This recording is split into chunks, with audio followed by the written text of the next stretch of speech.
Welcome to Kabbalah on the Morning with Rabbi Phil. This is the third installment.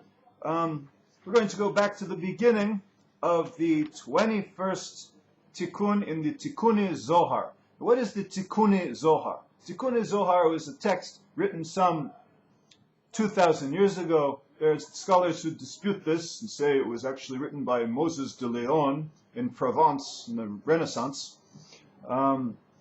It could be that he added parts to it. Actually, you want the lowdown on who wrote the Zohar. It is ancient. It does come from Rabbi Shimon, but not the entire thing. Every generation of Kabbalists would somehow seem to add their own 2 cents worth. And the great Kabbalists of every generation would meditate, go into deep spiritual meditations, and channel the very soul of Rabbi Shimon into their study. And so that's how you can find Castilian words. Castile is a kind of part of dialect of Spanish in Spain. You can find numbers saying that the Beit HaMikdash has been destroyed for over 1,000 years, and these kinds of things. That's because these were later editions in different versions.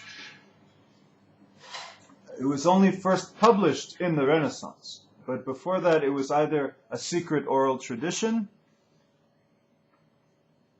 or a tradition of manuscripts, perhaps, that was kept secret, and it's not something that's not so simple to prove. The proof of the antiquity of the Zohar is that there are actually forms of Aramaic that were used in 2nd century Babylonia, roughly just after the time of Rabbi Shimon.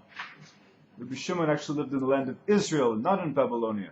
The author of the Zohar is Rabbi Shimon bar Yochai. He lived in the land of Israel just after during the Roman occupation, and was running away from the Romans. So there's forms of Aramaic used that were not known and not used in any manuscripts, in any writings we find from the time of Moshe de Leon in the Provence or in northern Spain in the 16th century. So that settles it, right? Okay, back to the Tikkunei Zohar. Okay, put rocks in your pockets, folks, because we're about to fly.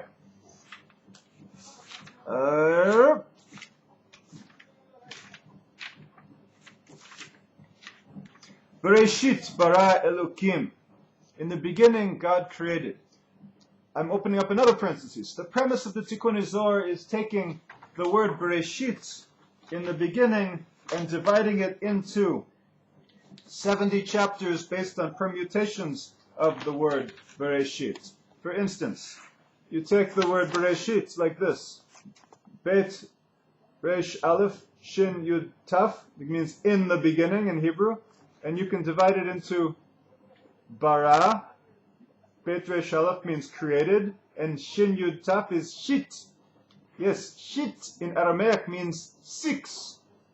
So don't start thinking in English here. Okay, bara shit. He created the 6. And he gives a whole chapter. What does it mean that he created the 6? So, and if you don't think about 6, you have a 6 mind.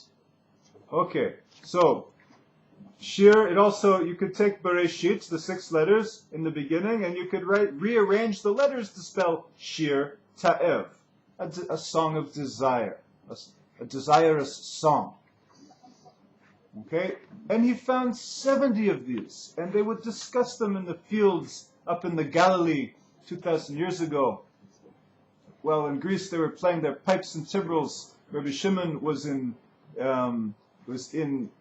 Galilee, the Galil, in the fields, sitting under a tree with his students, and he'd open his mouth, and the students were silent. They wouldn't disturb his discourse. Rabbi Abba, you could have the permission to write things down. And his son, Rabbi Elazar, would contemplate, and eventually he would ask his son questions to respond. And everybody else would witness and absorb as the sky would open up, and the angels would sing, and the trees would start singing. And divine visitors would come and visit them in the form of children, and old Arab men. This is the world of the Zohar. Bereshit bara Elohim. In the beginning, God created.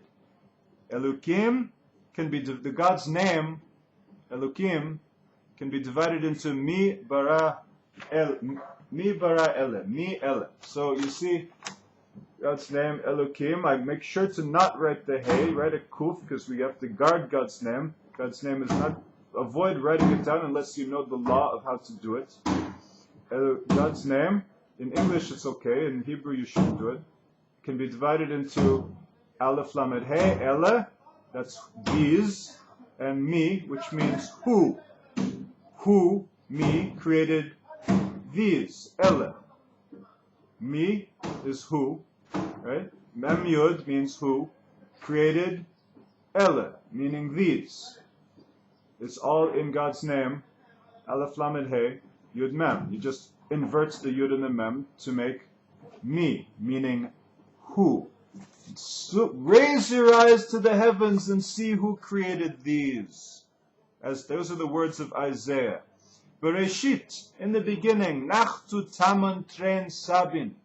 2 elders descended to the apparently to the fellowship of Rabbi Shimon. Va'amrin itasakna b'mada havenan va'anan la havenan. Itasakna b'mada havena. We have been dealing with that which we were, va'anan la havenan, and that which we were not.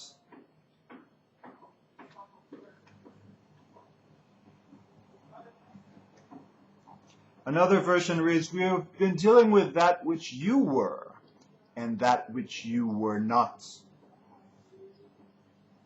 Vada bet, tren reshit, and this is the letter bet in the beginning of Bereshit, the first letter of the Torah. Tren reshit, and it could mean 2 beginnings, that which we were and that which we were not. Hasava ilah kanachit benaihu. Then the highest elder, highest grandfather descended among us, then among them, sorry.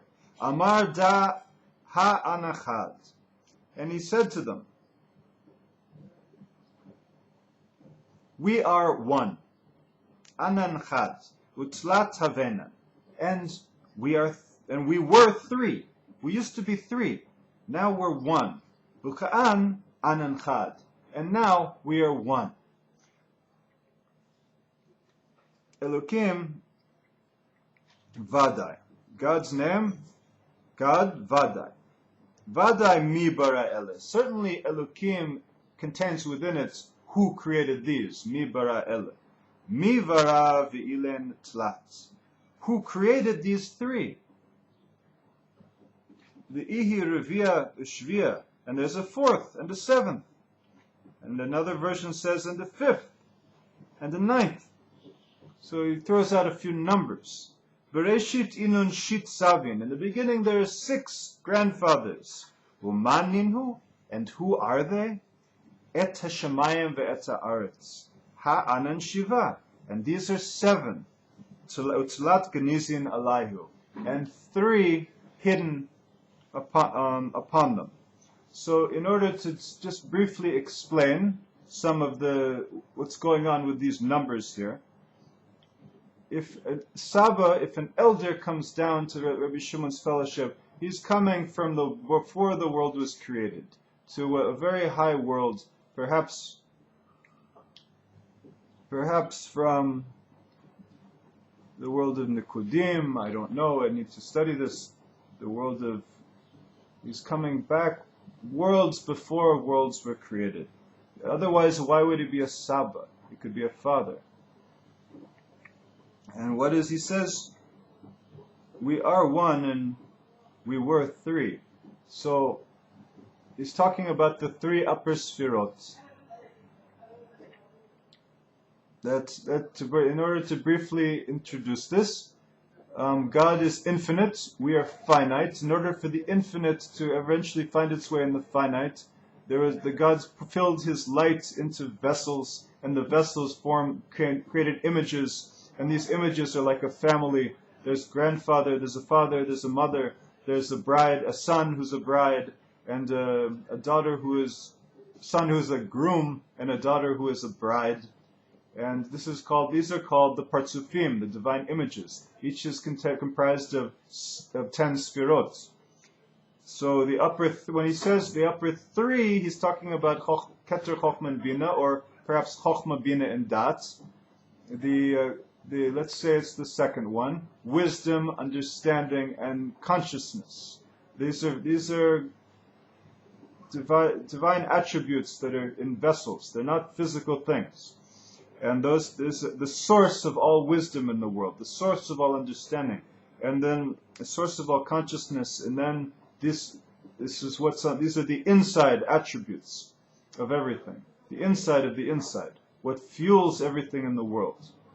And sometimes it's hidden, sometimes it's a little more revealed. And then when he talks about 7, he's talking about the revealed attributes. It's expressed in the body as chesed is the right arm, gevurah is the left arm, tiferet, splendor, beauty is the torso, or balance. The right leg is netzach, or victory. The left leg is hod, majesty. And the sex organ is yisod, or foundation. And malchut is the bride. So all of these attributes are somehow hinted at in the human body. This is the true inside of things. All these attributes of loving kindness, chesed on the right, and gevurah on the left is strength. They are all dynamic. They play together in a dynamic interplay. The images come together and bring new life with unions and couplings. And it comes. So when it says the 6 in this passage are the heavens and the earth, and they are 7, meaning the 6 are the heavens, which is the Zeranpin. The groom represents 6 sfirot. His normal state of being is just from the right arm, the right and left arms, the torso, and the right and left legs, and the sex organ. There's 6 sfirot that are represented in the body in these places, and the earth is, of course, is Malchut, the bride, representing the earth. And they come together. And he said the upper three are hidden within them, if you heard me reading earlier, hidden within them, because Zeranpin has not yet developed these upper 3 intellectual faculties of wisdom, understanding, and consciousness. They are still internal. And when he reaches a state of growth and maturity, they are more revealed to form 10 sfirot. And then he can unite with the bride and bring Shefa into the world. God bless from Jerusalem.